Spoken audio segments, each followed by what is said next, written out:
A 5-year-old girl vanishes into thin air, yet no one files a missing person report for 2 full years. Behind the closed doors of a decaying Chrysler Sebring, Adam Montgomery wasn't searching for his daughter, Harmony.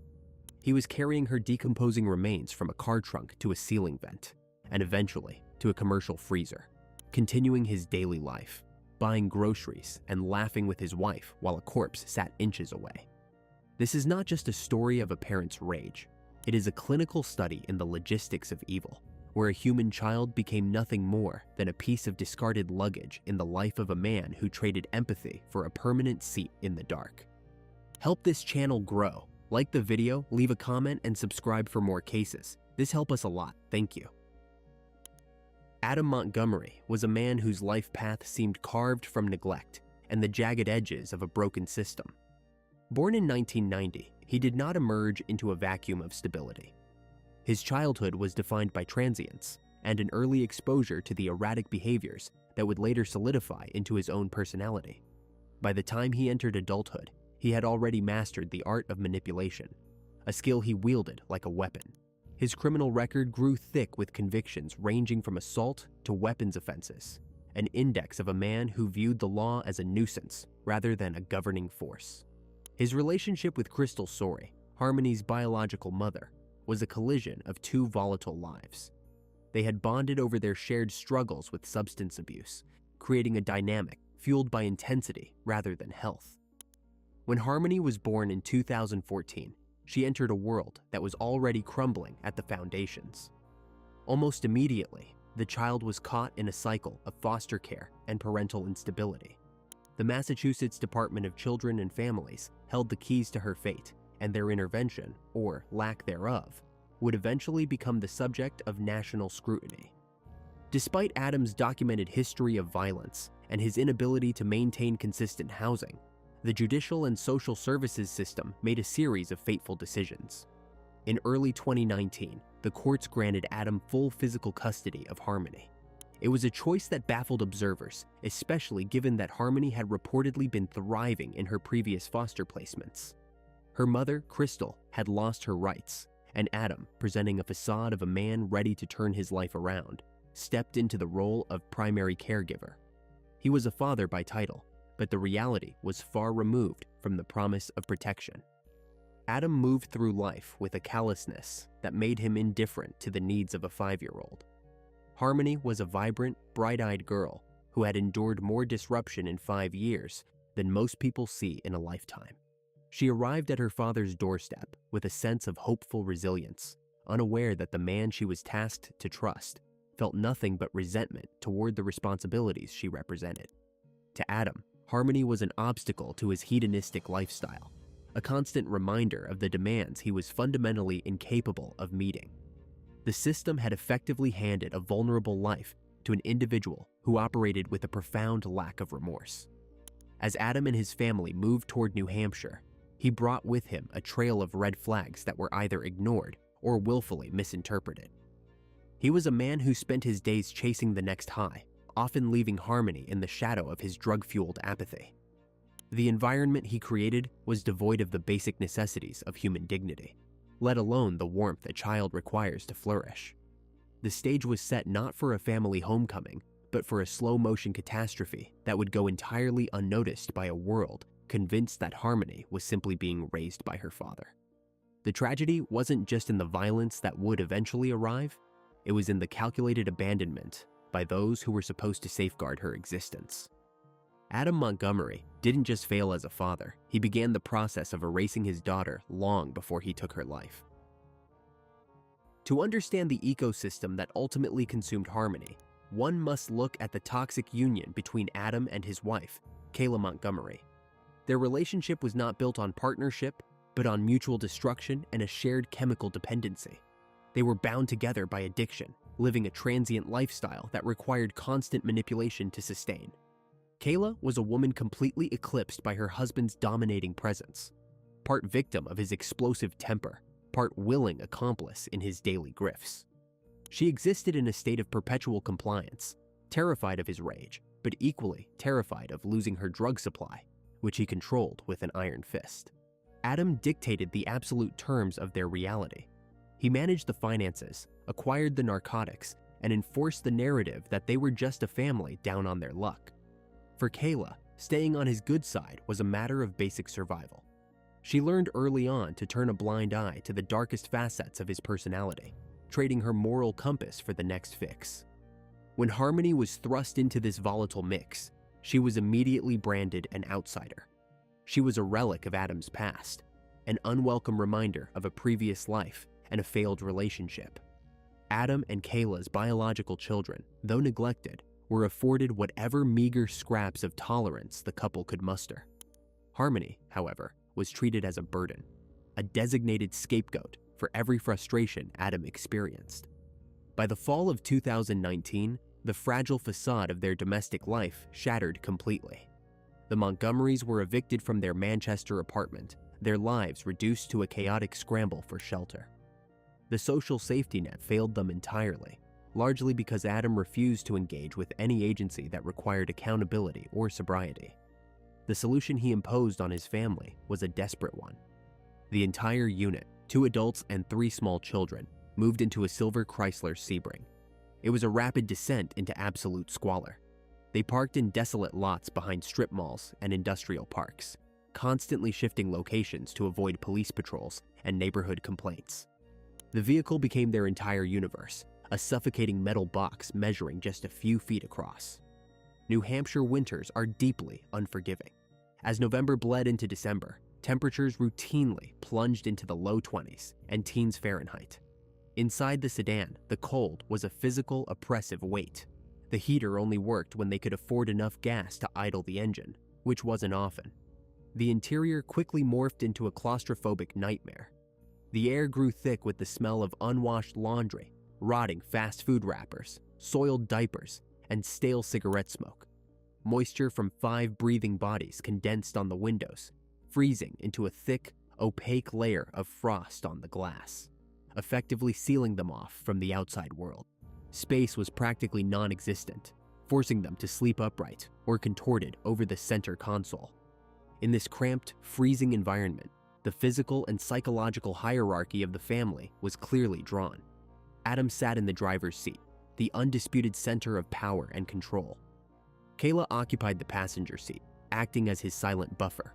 The 3 children were shoved into the back seat, tangled in a mess of blankets and trash. It was here, in the freezing rear of the sedan, that 5-year-old Harmony was subjected to a grueling psychological and physical gauntlet. She was terrified, constantly shivering, and entirely dependent on a man who viewed her existence with mounting disgust. The tension inside the car was a powder keg waiting for a spark, and the deteriorating conditions provided plenty of ignition. Adam's temper, always hair-trigger, became entirely untethered in the confines of the Sebring.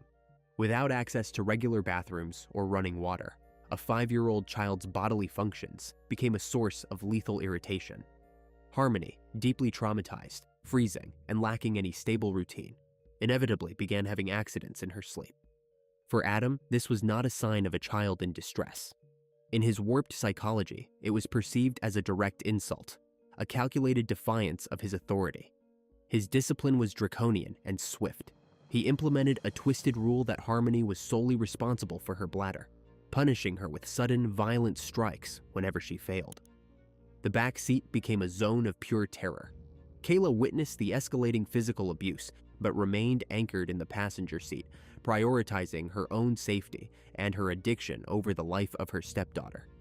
She would later describe to investigators how Adam would abruptly turn around from the steering wheel, his face contorted in blind rage, to deliver closed-fisted blows to the child's head and face.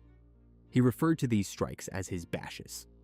The air in the car would go dead silent after these outbursts. Harmony learned to suffer without making a sound, absorbing the blunt force trauma, while the rest of the family pretended not to see the dark bruising that began to map across her small face and body. The Chrysler Sebring was no longer just a makeshift shelter for a homeless family. It had transformed into a rolling torture chamber. The isolation was complete. They were surrounded by the city, yet entirely invisible to it, and with every strike, Adam chipped away at his daughter's fragile life, accelerating rapidly toward a point of no return. December 7th, 2019. The dawn broke gray and bitterly cold over Manchester. Inside the Chrysler Sebring, the temperature hovered near 20 degrees Fahrenheit. A thick layer of frost coated the interior windows, trapping the occupants in a dim, freezing bubble. The air inside the sedan was suffocating, a dense cocktail of unwashed bodies, stale cigarette smoke, and the sharp, metallic sting of winter. Adam woke up irritated. His body craved the chemical baseline that kept his volatile nervous system in check. He twisted the ignition key. The engine sputtered, caught, and settled into a low, vibrating hum, offering the distant promise of a weak heater. In the back seat, tangled beneath thin, soiled blankets, Harmony stirred. She was shivering, exhausted, and paralyzed by the fear of making a sound. The severe cold and the lingering trauma of the past weeks had completely compromised her body's ability to hold out. She had an accident. The unmistakable, sharp scent of urine bloomed in the confined space of the sedan, mixing rapidly with the warm air slowly creeping from the dashboard vents. It was a minor biological failure, the inevitable result of a small child living in a frozen vehicle without access to a bathroom. To Adam, it was an act of profound disrespect. He viewed the accident not as a sign of distress, but as a deliberate challenge to his absolute authority. He threw the car into drive. The tires crunched over the frozen asphalt as he aggressively pulled out of the parking lot, setting a route toward a local methadone clinic and a fast food drive-thru. Navigating the city meant moving through a grid of traffic signals. At the first red light, the Sebring came to an idle. The brake pedal hissed. Adam shifted the vehicle into park. His breathing turned shallow and rapid. He unbuckled his seatbelt, twisted his upper body over the center console, and unleashed his fury. His fists, heavy and unyielding, connected with Harmony's face and head. 3, maybe 4 strikes. Short, vicious. He referred to these attacks as his bashes. The traffic light clicked green. Adam snapped his body back into the driver's seat, shifted into gear, and pressed the accelerator. The morning drive devolved into a horrifying, rhythmic cycle of violence, dictated by the city's intersection lights. Moving forward meant a temporary, breathless safety. Stopping meant sheer terror. At the next red light, the brake lights flared, illuminating the exhaust plumes in the rearview mirror. The Sebring halted. Adam turned around again. The space was so tight, he lacked the room for a full swing, forcing him to deliver blunt, piston-like blows directly into the child's fragile skull.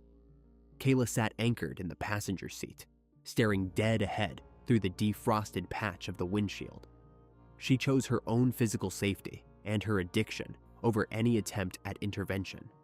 The sounds trapped inside the car were sickening.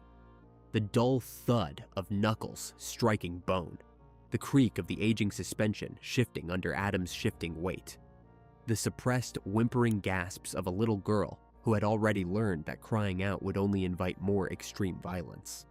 At the third intersection, the assault peaked. Adam braced his knee against the center armrest to maximize his leverage. He delivered a final, devastating sequence of blows to Harmony's head. He struck her repeatedly, his face devoid of any emotion other than blind, animalistic annoyance. When the traffic signal changed, he turned back around, gripped the steering wheel, and casually muttered to Kayla that he thought he had really hurt her this time. He did not sound remorseful, he sounded deeply inconvenienced. In the back seat, Harmony slumped heavily against the worn fabric. The whimpering ceased completely. A few minutes later, she made a low, guttural moaning sound, a stark neurological response to massive brain trauma. And then, absolute silence. The Sebring continued its slow route through the bleak New Hampshire morning. They pulled into a Burger King drive-thru lane. They ordered breakfast. Adam and Kayla sat in the front seats, chewing their food in the quiet cabin, surrounded by the crinkle of greasy paper wrappers.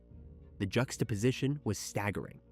They engaged in the mundane act of eating fast food, while a dying child sat just inches behind their headrests.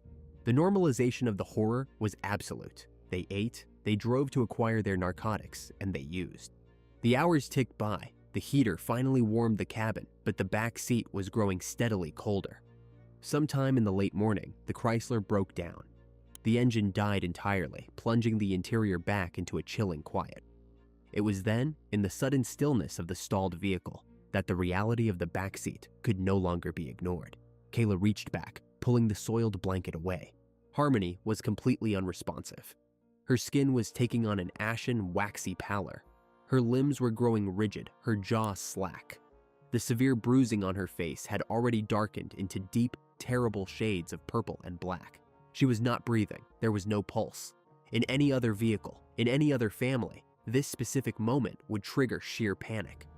Screams, desperate chest compressions, a frantic, immediate call to emergency services. Adam did none of those things. He stared at the lifeless body of his daughter. The explosive rage from the morning had entirely subsided, replaced by a chilling, mechanical calculation. He wasn't looking at a deceased child. He was looking at a logistical problem, a massive piece of physical evidence that could jeopardize his freedom and sever his access to drugs. He stepped out into the freezing air, popped the trunk of the Sebring, and retrieved a black and red Under Armour duffel bag. He returned to the back seat, his movements quick, efficient, and completely detached. He folded Harmony's small, stiffening body, forcing her limbs to comply with the tight dimensions of the canvas bag. He pulled the zipper shut. In that exact second, the girl ceased to exist as a human being in the eyes of her father. She became cargo. Adam carried the canvas bag to the rear of the car, tossed it inside, and slammed the lid. The sharp, metallic thud echoed in the cold air, a final punctuation mark on a brutally short life. He got back into the driver's seat, pulled out his phone, and began making calls to arrange a tow truck and to find his next fix. The Sebring's sudden engine failure necessitated a tow truck. Before the wrecker arrived, Adam retrieved the canvas duffel from the back seat. He did not flee into the woods or panic. He casually slung the heavy bag over his shoulder and carried it through the frozen city streets. The family temporarily squatted in the unheated hallway of a nearby apartment complex, where Adam simply tossed the bag into a snowbank outside the rear exit. For several days, residents walked past the frozen, snow-covered mound, completely unaware that a child's tomb was buried beneath the ice just feet from their boots. By late December, the family secured a spot at a local homeless shelter. Adam retrieved the bag from the snow and brought it indoors, treating it like ordinary luggage. But as the shelter's heating system warmed their small shared room, the frozen contents began to thaw. The logistics of concealment grew significantly more complex. Adam acquired a red igloo cooler, a common, hard plastic container built for summer picnics. In the cramped communal bathroom of the facility, he transferred the remains from the canvas duffel into the cooler. He pushed the heavy plastic box into the corner of the room. He and Kayla slept, ate, and managed their surviving children just inches away from the biological breakdown of his oldest daughter. The sheer psychological compartmentalization required to exist in that room defied human logic. In February 2020, the Montgomerys moved into an actual apartment on Guilford Street. The red cooler moved with them. However, decomposition is a relentless, aggressive physical process. Adam quickly realized the unsealed plastic was no longer sufficient. He located a metal grate covering a ceiling duct in the primary bedroom. He squeezed the remains into a heavy-duty trash bag, stood on a chair, and shoved the package deep into the dark ventilation shaft above their heads. It was a catastrophic miscalculation. The building's central heating kicked on, blowing warm air directly over the plastic. The biological decay accelerated exponentially. A thick, suffocating odor began to permeate the apartment. A heavy, sweet, inescapable stench of death that seeped through the drywall and drifted out into the public hallway. Neighbors started complaining to the property management about the foul smell emanating from the Montgomery unit. Adam scrambled to maintain control. He purchased excessive quantities of bleach, baking soda, and industrial cleaners, dumping them frantically around the room. When the ceiling plaster began to bow and stain yellow from accumulating fluids, he patched the drywall, desperately trying to seal the horror inside the building's architecture. The Guilford Street vent was unsustainable. Adam needed a deeply cold environment to arrest the decay. At the time, he was working as a prep cook and dishwasher at a local pizza restaurant. He packed the remains into a generic tote bag, carried it onto a public transit bus, and walked straight through the back delivery doors of the kitchen. He placed the tote on a low shelf inside the restaurant's commercial walk-in freezer, wedging it behind heavy boxes of bulk food inventory. For weeks, Adam worked his shifts, He tossed pizza dough, chopped vegetables, and routinely stepped into the freezing metal box to grab ingredients, his breath pluming in the frigid air right next to the concealed corpse of his own flesh and blood. By March 2020, fear of an upcoming restaurant inventory check forced Adam's hand one final time. He brought the bag back to the Guilford Street apartment. He placed it in the bathtub, turning the shower on full blast and running the exhaust fan to mask the noise and the smell. He utilized lime and tools in a gruesome, methodical attempt to further break down the physical evidence. Following this grisly task, he rented a commercial U-Haul truck. In the dead of night, he drove the heavy box truck out of Manchester. He logged over 130 miles on the odometer before dawn. The exact coordinates of his route remained a permanent black hole. When he returned the keys hours later, the cargo was gone forever. The global pandemic locked the world down that very same month, providing the ultimate cover for a murderer. Schools closed, social services transitioned to virtual check-ins, and isolation became the worldwide mandate. Adam and Kayla spun a casual, practiced lie to anyone who asked, claiming Harmony had been sent back to Massachusetts to live with her biological mother. It was a simple, frictionless deflection, and for a child welfare system already stretched to the breaking point, it was an entirely acceptable answer.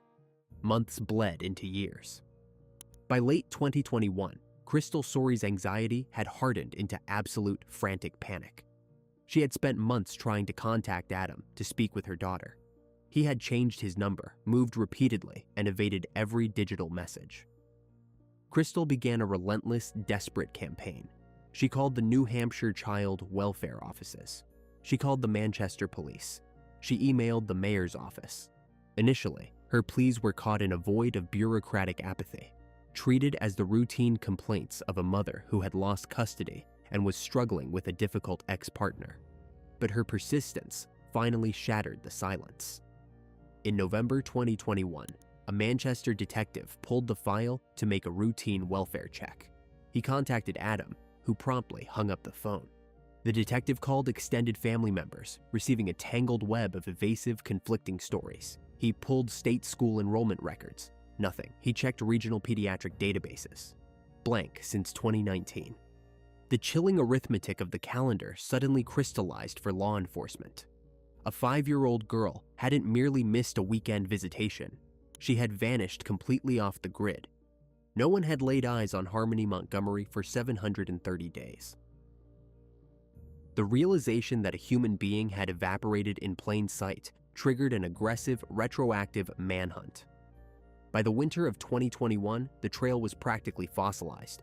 Detectives were forced to hunt a ghost. They started with the father, locating him asleep inside a vehicle alongside a new romantic partner.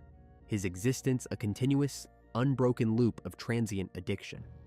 When brought into the sterile, fluorescent-lit interrogation room, his demeanor was chillingly flat. He fed the authorities a rehearsed, frictionless script, claiming he had driven the child back to her biological mother in Massachusetts shortly after Thanksgiving 2 years prior, and simply hadn't seen her since. He offered zero follow-up details, displayed no organic panic, and swiftly demanded legal counsel. He was a brick wall of sociopathy. The initial phase of the investigation slammed into a dense web of calculated misdirection. Relatives and former associates offered fractured, heavily compromised timelines. One family member falsely claimed to have seen the victim alive in late 2019. Another recalled vague mentions of state agencies taking custody. Detectives exhausted thousands of man-hours chasing these engineered phantoms across state lines. They subpoenaed historical cell tower pings and combed through digital records that led exclusively to dead ends. Every lead was a deliberate mirage designed to drain resources. The biological mother's frantic assertions were finally validated, but law enforcement was operating 24 months behind a predator who had meticulously sterilized his tracks. When the truth leaked to the press, a shockwave of profound revulsion gripped the city. Missing person flyers plastered the winter-stripped trees, gas station windows, and chain-link fences along the main thoroughfares. The atmosphere in the community grew dense with a suffocating collective guilt. Citizens grappled with a sickening reality. How did an entire safety net of teachers, neighbors, shelter workers, and social services fail to notice an empty space where a child should have been? Public outrage boiled over into the streets, aimed squarely at the systemic failures of the child welfare apparatus that had blindly sanctioned the lethal living arrangement. Vigils were organized in the biting cold, wax candles flickering against the grim backdrop of a failed society. The horror compounded when the public learned of the restaurant freezer. Residents were tormented by the thought that they had casually ordered food from an establishment harboring such a dark, decaying secret just feet from the prep stations. Recognizing the primary suspect's impenetrable detachment, investigators strategically pivoted to the weakest link in his orbit. The stepmother was arrested, not initially for homicide, but on charges of welfare fraud. Forensic accountants had uncovered a damning paper trail. For over a year after the victim's death, the accomplice continued to illegally collect food stamp benefits allocated for the missing girl, funneling thousands of dollars into their daily drug budget. Law enforcement leveraged this financial crime to isolate her. Thrown into a county holding cell, stripped of her narcotics supply, and completely cut off from her husband's psychological grip, her practiced composure began to rapidly deteriorate. The interrogation was a grueling, methodical teardown. Detectives applied unrelenting pressure, mapping out the mathematical impossibilities of her previous statements. They exploited her severe chemical withdrawal and her ingrained terror of the primary suspect. Finally, the dam broke. Her voice trembling, she outlined the horrifying logistics of the concealment. She mapped out the nightmare timeline, from the freezing Chrysler Sebring to the snowbank, the red cooler in the homeless shelter, the ceiling vent on Guilford Street, and the walk-in freezer at the pizza restaurant. She provided the grim coordinates of an architectural tomb. Armed with this devastating roadmap, crime scene technicians descended upon the Guilford Street apartment in early 2022. The current, unsuspecting tenants were immediately evacuated. Investigators draped the primary bedroom in heavy plastic sheeting and began dismantling the space. They removed the metal ceiling grates and used power saws to cut away large sections of the surrounding drywall. Inside the dark, narrow ventilation shaft, the evidence was chemically undeniable. Swabs reacted violently to human decomposition fluids soaked deep into the structural wood. Advanced DNA analysis confirmed the biological profile was a match. The sheer volume of forensic residue trapped in the ductwork corroborated the accomplice's narrative perfectly. The foul odor that neighbors had complained about months earlier was finally classified by science.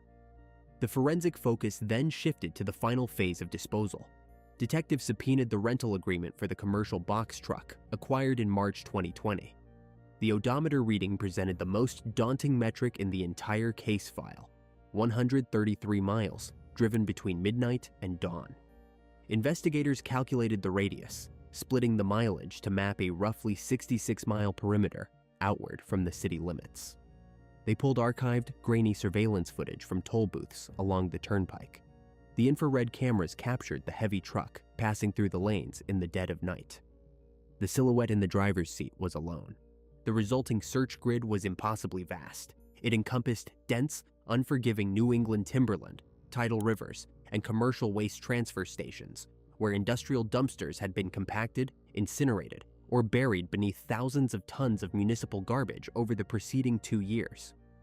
Detectives deployed K-9 units specifically trained in cadaver detection to sweep frozen marshlands and access roads.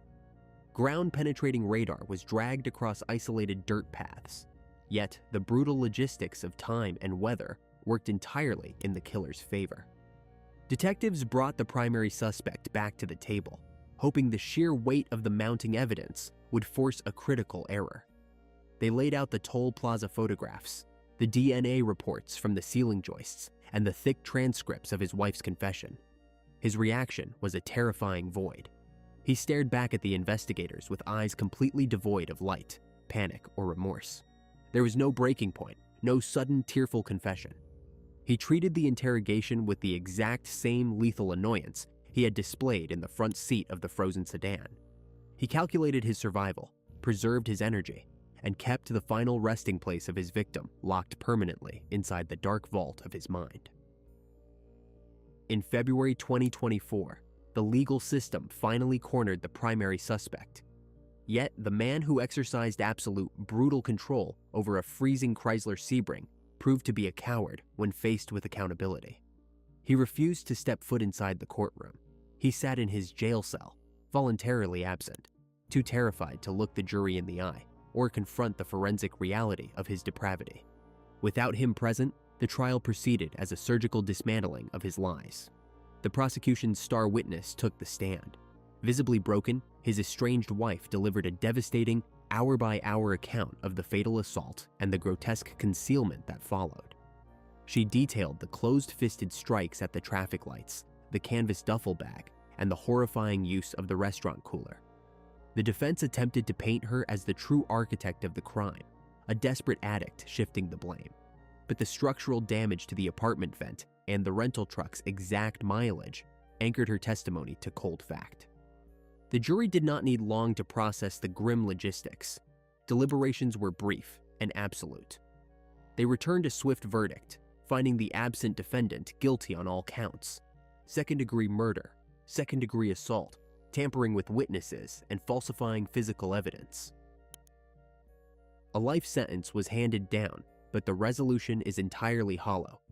The regional child welfare apparatus was left fractured, forced into a brutal public reckoning over the invisible lives slipping through its bureaucratic cracks. The city itself remains deeply scarred.